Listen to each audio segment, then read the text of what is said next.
各位观众，大家好，我是于文琪。今天我们趁着美国庆祝5月份亚裔传统月，很荣幸请到了华裔最杰出的女性政治领袖赵小兰女士，赵部长来与我们分享她身为一位亚裔女性，如何打破厚重的政治玻璃天花板，走出自己卓越的道路。今天的论坛特别与政治大学外交系合作，也邀请学生们线上提问。待会如果有时间，会请部长回答。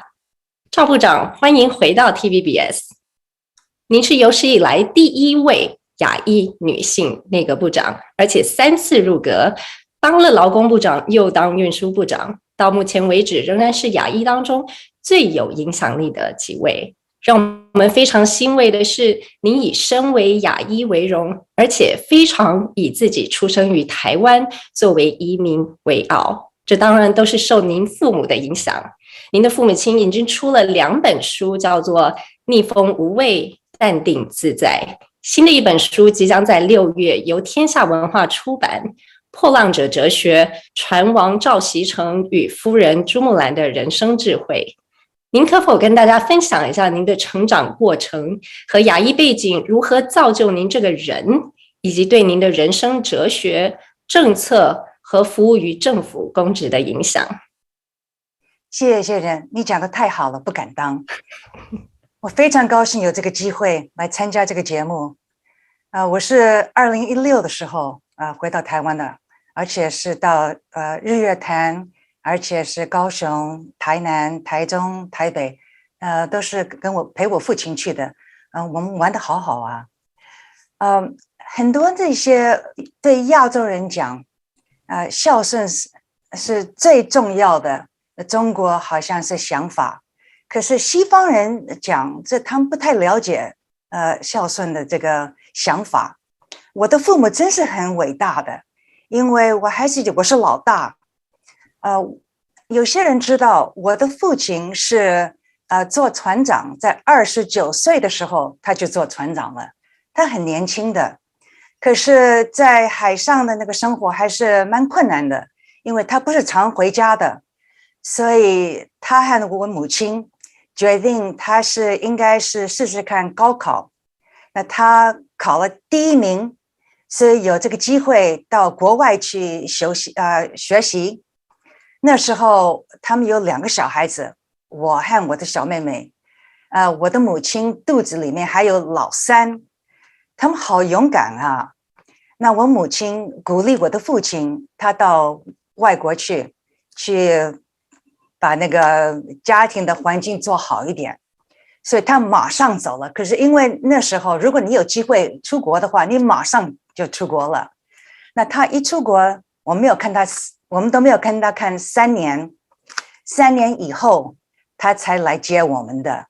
那时候我们没有钱，所以我们到美国去的时候是坐船的。我们都不能飞那个飞机的，因为飞机票子太贵了，所以我们坐船到美国去的。这个船是37天。哇哦！那我们在海上37天，然后我们到纽约去。我们到纽约的时候，我们住了一个很小的房子，是个 apartment，是个 one bedroom。那时候我们亲戚朋友都没有，语言也不通。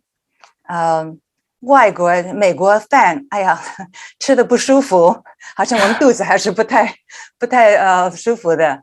所以那时候我们的生活真是非常困难的。可是我还记得我父母的他们的希望，他们的乐观，他们是好辛苦啊。所以我们小孩子看父母这么辛苦，当然要乖一点嘛，对不对？而且要帮忙的。所以我做官的时候，我还是记得这时候，我还记得我们那时候好怕啊。怕什么呢？是怕没有no job， 找不到工作，没有地方住的。所以我还记得那些想法。所以我进政府的时候，我的目标是帮别人把他们生活变好一点，希望他们会有机会多一点，因为在这国家，美国这国家，这还是很大方的国家。如果你有梦的话，在美国的话，多半都可以成功的，因为这国家非常刚刚讲的很大方，而且机会还是很多的。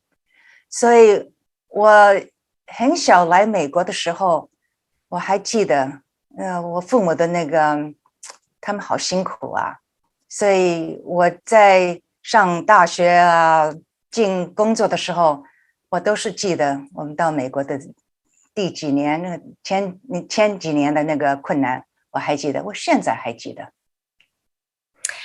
Well, thank you. I think that immigrant experience certainly has shaped who you are today, how much you value the opportunities, and be as ambitious as you can and seize the opportunity. So thank you for sharing that. 我还讲几句话吗？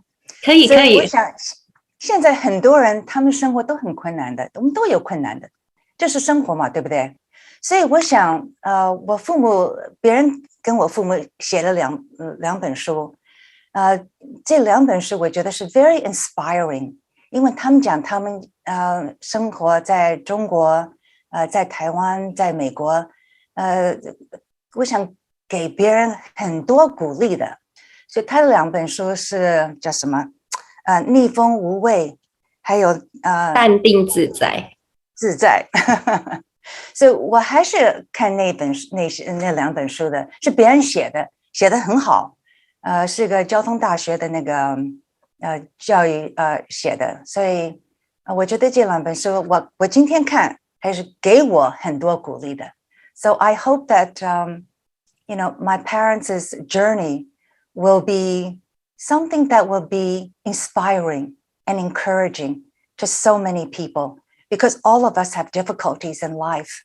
And we want to remember that our Chinese heritage and our Chinese upbringing is very important. It gives us a lot of strength. 所以我们自己的中国文化是几千年的，也是可以给我们很多很多鼓励的。Thank you so much for those kind words. Again, I think that immigrant experience is critical, important as it sounds to you, your parents, and to their success in the United States. So while America has offered many immigrants tremendous opportunity to succeed, the last few years has also forced us to witness and experience an ugly side of America. Anti-Asian hate crimes hit historic high. What do you think is happening? And how does this affect you personally? Well, I think it's really unfortunate that the Asian American violence has increased.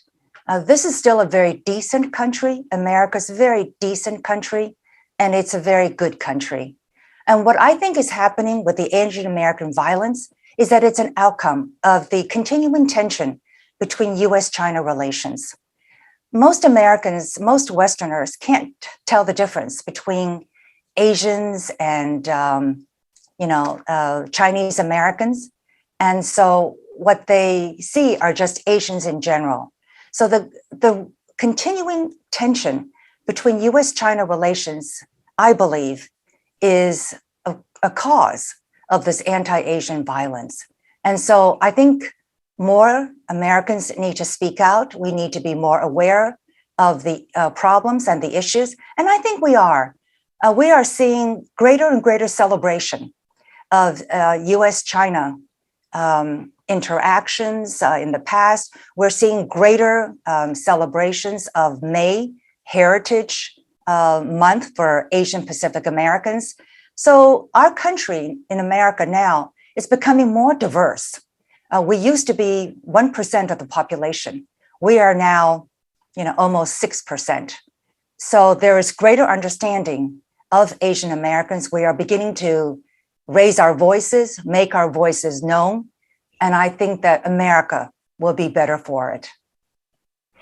You mentioned that you think the growing anti-Asian hate in some way is attributed to the deteriorating relationship between US and China. And from your perspective, you've served in the government over the last 30 years, and you've personally played a role in bridging cultures and understanding with Asia, China. So what do you think is happening between the two countries right now? Well, my path has always been domestic. So my concern with the US-China relations as a Chinese American is that I think there needs to be engagement. And this is one of the most important bilateral relationships in the world. And we have two important nations. And it's very important that this relationship be harmonious and that it would be conducive overall to the whole world in terms of world stability and also world peace. So there will be, and there are, legitimate public differences, very legitimate public differences between our two countries. But it's very important that we continue to talk with one another, to communicate with one another. So at the very minimum, we still try to understand each other's point of view and each other's challenges. This relationship will continue, I think, in this fashion for quite some time because China is rising. They're becoming increasingly powerful economically, politically, and socially, also culturally. So the rest of the world is adjusting to a rising China. But there are also issues that we will fundamentally disagree with. And so again, communications and dialogue needs to occur on these and so many other issues as well. I'm glad that you brought out engagement, communications, and understanding. I think you kind of exemplify someone who actually grew up in two cultures and embraces both so well. And you're in a unique position to actually help people understand why welcoming different cultures and people is the reason that makes America strong and unique. But it seems that this conventional wisdom is lost in today's political conversation. We see an America extremely divided and polarized. It is affecting US credibility and global leadership. If you had a magic wand, what would you do to bring civility back in US politics? I address this issue from a little bit different point of view. I think civility is important, and we need to have respect for one another, even as we differ.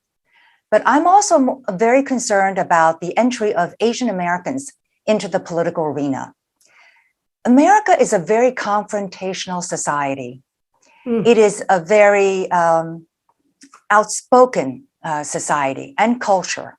So for Asian Americans who are interested in entering into government service on an elective basis and political life, I think culturally, I counsel them to understand how confrontational this environment is. And it's nothing personal. Maudun is a contradiction, is a bad word in Chinese language, Chinese culture. But here in America, contradictions and confrontations are not bad word. It's part of the full manifestation of expressions of differences of opinions. So for Asian Americans interested in entering, again, into elective office and thus having to engage in the campaigning aspect of it, I counsel them, number one, to be careful and select a district or a seat that is winnable. So, for example, if you are blue and you run in a red district, most likely you're not going to win. Vice versa. If you are red and you run for a seat in a blue district, the chances are it's not going to be successful for you.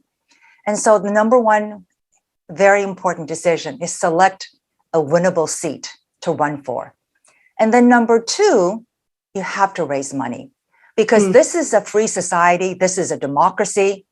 We spend more money on advertising for candy and for cheese than we do for political campaigns, as big as the amount are involved in political campaigns. But this is a democracy, and everybody's trying to make their voices heard. And the way to do that in the political arena is to raise money to be able to allow your voice to be heard. And I've always found that in advising candidates on raising money, that it's really not that difficult. You have a message, it's a way to meet new friends, and it's just like sales calls. The more calls you make, the more you'll be able to accumulate and raise. So on those two issues, I would advise young Asian Americans who are interested, again, in running for political office. And so as of now, I think the most important thing about this current tension in this relationship, because of my domestic focus, is that I think it does give rise to anti-Asian harassment and hate crimes, and that concerns me greatly, and I have spoken out against it. And then secondly, I hope that it will not have a chilling effect on the activities of Asian Americans in America. But the good news is our numbers are increasing. We are now about 6% of the overall population, and our country is getting so much more diverse. We're now part of a worldwide economy, and we Asian Americans, in teaching, sharing our experiences with mainstream America, are actually helping to make America a more competitive nation overseas as well. Actually, on that point, do you mind elaborating a little bit more? What do you think part of the Asian culture can help America be more competitive? Well, I think for Americans to even understand what Asia is like, humility is a number one virtue in Asian culture. The concept of filial piety, that is to show respect for your parents. Every Asian American person that I speak with understands the concept of filial piety deep in their heart instinctively. And whenever I talk to Asian American young people or older people, they will invariably bring up their parents, the role of their parents in their success or the contributions and sacrifices that their parents have made for their children. Every single Asian American person understands this and will always mention their parents. This is not necessarily so when talking to Westerners. Western concept and Western culture, has fostered a independent characteristic. After all, America was settled by young people who left their families and took very difficult and dangerous paths to establish new territories, new homesteads for themselves. And that's how America expanded and was established. So there's a very different concept. And also, I think we Asian Americans tend to listen more because our culture focuses more on listening. So in America, it's almost like it's 90% output, 10% input, whereas Asian culture is 90% input, 10% output.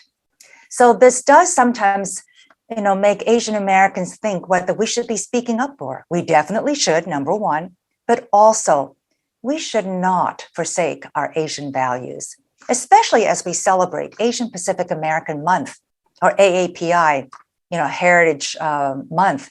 We should feel very confident that we have so much to share with mainstream America. We are the beneficiaries of two wonderful cultures, and we can help mainstream America understand Asian culture, Chinese culture, so that from a geopolitical point of view, there can be greater harmony and peace. And from an economic point of view, we can teach and share our cultural understandings with mainstream Americans who are perhaps thinking about doing business in Asia. So these are wonderful things that we can share with mainstream America, which now is so much more open to greater diversity of people and different cultures and different languages. And I'll give you another example.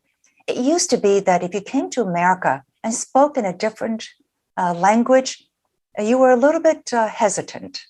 For example, for myself, we didn't speak Chinese very much outside the home. And we were so concerned about just learning English that we actually almost forgot our Chinese. But the other thing also is my father has a very, very heavy accent.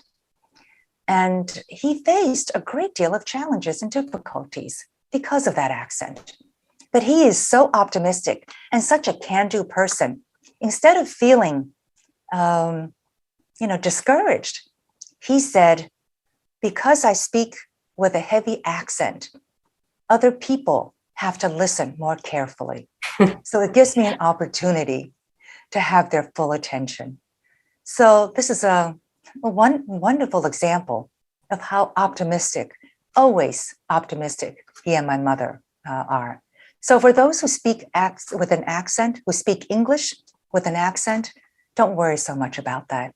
Our country is increasingly diverse, increasingly open, more so than ever before, to newcomers and to people who are different. You're absolutely right. This is a very generous country. And what you have described in terms of the Asian characteristics, including something that about your father, I think you admire so much. In your last TVBS interview, you talked about Dr. Zhao's perseverance, tenacity, and stamina in adversity, and how much that has kept you going at times when it's really hard. And today, unfortunately, it feels that American upward mobility seems out of reach for many people. Inequality and inequity are increasing between the haves and the have-nots. The zip code, oftentimes people would say one was born in, very much determines his or her future. So as someone who used to lead the largest charity, United Way, and Peace Corps, you must have thought a lot about those very hard questions. Is American dream still alive? Absolutely. And I disagree with your characterization. That's a very pessimistic and also politically biased analysis of America. You know, the great thing about America is that we are not afraid to criticize ourselves. In fact, we are very often very harsh upon ourselves. But that's how America improves. That's how it gets better. So that this propensity to criticize ourselves, or to be critical of ourselves, is actually a very good part of America. But having said that, it is not true that America no longer has opportunities. And I hope that people who listen to this will have that belief, because the outside world is tough. There is discrimination. It is hard to advance and to climb to the top if that is your goal. So if you thought that the chances are not there for you to climb upward, to ascend, then you do a double injury to yourself. So let's address the issues one by one. In terms of the issue about income inequality, the income inequality comes, and as a former Secretary of Labor, I have studied this. It comes from the gap in the skills level. Our economy is increasingly an information-based economy. So that means that workers with higher education and with greater skills, higher skills, are more in demand. So their wages will be bid up higher than those who do not have as high an education or not as highly educated. Number two, the jobs are different. Some jobs will pay more than others. If you work in a hard physical job, physically demanding job, that is going to pay more than a cushy office job. Some jobs will require higher education. They will pay more. So the Bureau of Labor Statistics puts out something, it's called, it's a study that compares the amount of education that a person receives, their lifelong earning potential, and the unemployment rate. And what is consistent year after year is that the higher educated people will have less unemployment and they will have higher earnings. So that's why I always encourage young people. And I don't need to encourage Chinese Americans because education is such an integral part of our culture. But to many others, you know, in here in America, I urge teachers, parents, and young people to tell their young people, their friends, that it's really important to get an education because America is known for its ingenuity, its creativity, its innovation, and all of that is based on an information society, an information economy. And then there are also differences in wages depending on how long you stay in the workforce, what studies you pursue. So if you're going to be an engineer, you will earn more than if you're an art major. I'm sorry, art majors, but that's just the truth. And so I don't think many Westerners think about the type of education that they pursue, but I still remember talking to some Chinese American librarians at the Library of Congress. They're archivists. They're not called our librarians. They're archivists, and it's very special. And they basically said that they chose to become archivists or librarians when they first started because there was a dearth of this type of skilled workers in the American society, in the American economy. And thus they were able to get visas quicker to come to America. These kinds of stories in which people choose their occupation because of the probability of getting a visa into a country is only something that an immigrant understands. Most people here in America, they choose a study based on what they like. So, you know, we are very fortunate that we live in a country where people can pursue their dreams, their desires, their passions, but also understand in a market economy, there are still differences in how jobs are paid, depending on the occupation, the length of time that the person is in that occupation, the experience level helps, and of course, educational levels as well. So those are just a few factors that go into, determining the wage levels. But I am a firm believer that opportunities still abound in America for those who dare to dream, who work hard, and who never give up. Thank you for highlighting that, especially the emphasis of education and practicality, probably sort of the key, again, traits of Asians and Asian Americans that perhaps can help America be more competitive. We only have time for one question submitted online, and this one is from Mindy Du Minzhen. She's currently a graduate student at the National Chengchi University. Secretary Zhao, what was the greatest challenge you've overcome throughout your career? And what was your mindset that guided you through that difficulty? There are so many challenges. I can't remember them all. If you're the secretary, nothing comes to you unless it's really difficult, that nobody else can solve. And so it comes to your level. So in all of my jobs, in leadership positions, none of the problems have been easy.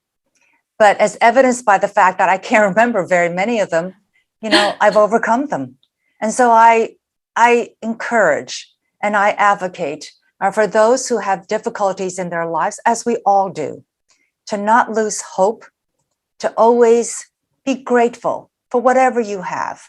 I think it's very important to live life with a grateful heart. My father is 96 years old. He is frail, but he is so strong in his positive thinking, in his inspiring words, and he wakes up every morning full of good cheer and with a grateful heart. And it's just a delight to be around someone like that. So this young woman who asked the question, I think if you go to this university, you have such potential and such opportunities facing you in the years ahead. I wish you much luck. You're going to have a very exciting life, and I can't wait to see how life will unfold for you and your generation. Well, thank you so much, Secretary Zhao. Any last word you'd like to say to our audience who are Asian Americans here in the United States and those from Taiwan and other parts of the world? I hope you will give your parents my very best regards, and I hope that you will listen to them, pay them respect, and always treasure them. They will not be with you forever. Well, thank you. 今天再次感谢赵部长在百忙之中抽空来与 TVBS 的观众分享他宝贵的从政经验，以及身为亚裔领袖对当今美国政治社会的想法。Thank you, Secretary Zhao. Take care. 谢谢。Thank you. Bye bye. 谢谢，拜拜。